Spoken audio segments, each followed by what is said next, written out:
नमस्कार दर्शक बंधु आसतु जानिबा आजिर 15टी महत्वपूर्ण अनुचिंता। नंबर 1 महिला माने केबे भी घरर द्वार मुहरे बसी भोजन करंतु नहीं, यहाँ द्वारा दारिद्रता आसी थाए।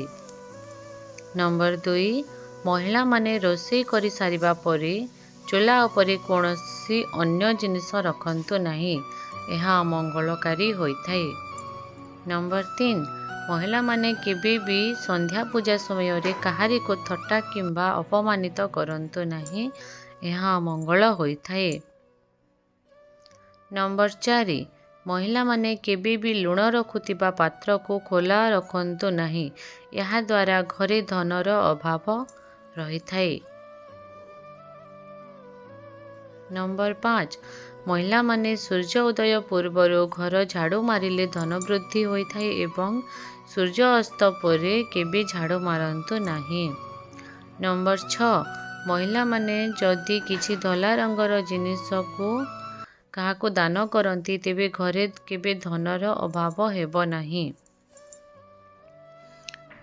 नंबर 7 जो महिलांको पादर आंगुठी मध्यरे अधिक फांग थाए सेमाने धन संचय करि पारंती नहीं।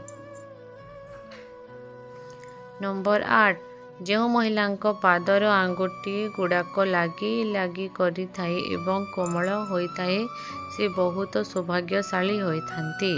नंबर 9 जो महिलांको हाथ पापुली कोमल एवं हाथरे पद्म पताका माछ और शंख चिन्ह थाए सेमानंको स्वामी धनवान होई थांती। नंबर 10 जो महिलांको बाम हाथरे बेकरे गालरे ओठरे और कानरे तिल चिन्ह थाए सेमाने सुख भोग करिथांती।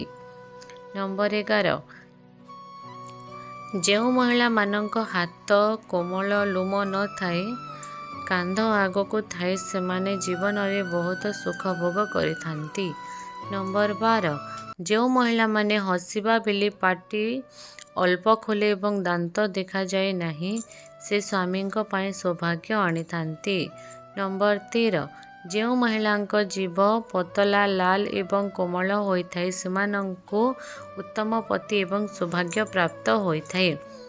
नंबर 14 जो महिला मानंको पाटिरे उपरे 16टी एवं तले 16टी दांत क्षीर परि सफा थाए से स्वामीर प्रिय होइथांती। नंबर 15 शरीर विज्ञान अनुसार जो महिलांको मुह टिके छोट होइथाए सेमाने पुरुषंको पाए बहुत मंगलकारी अटंती। धन्यवाद दर्शक बंधु वीडियोटी को शेष जाए देखिथिबारु। जदि वीडियोटी भल लागि थाए ताइले वीडियो को लाइक और मो चैनल को सब्सक्राइब कर दियंतु। जय जगन्नाथ।